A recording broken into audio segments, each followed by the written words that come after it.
All right, so quick breaking news in the NBA. Make it very brief and quick. DeMarcus Cousins and the Houston Rockets are looking to part ways from each other.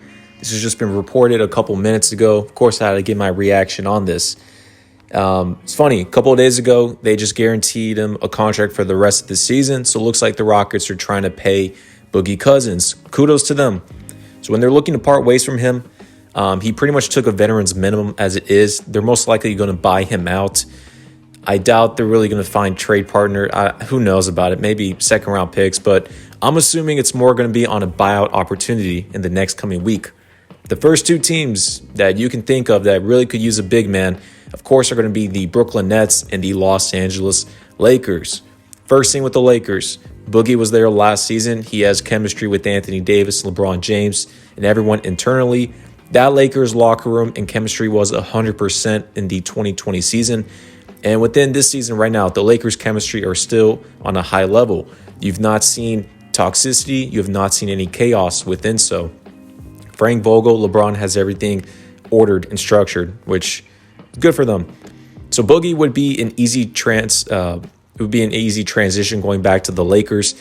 They only have Marc Gasol and they have Montrezl Harrell. Marc Gasol cannot defend inside and he's slow. Montrezl Harrell is around 6'7", 6'8".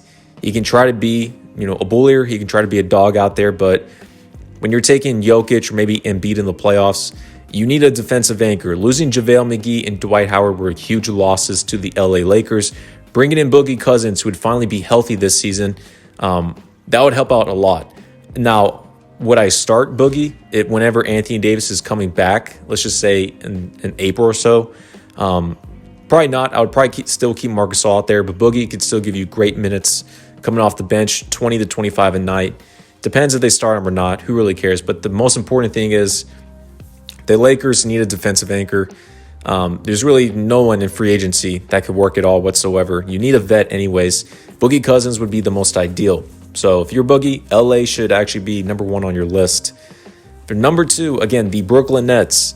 They brought in Noah Vonleh. He's 25 years of age. He is young out there.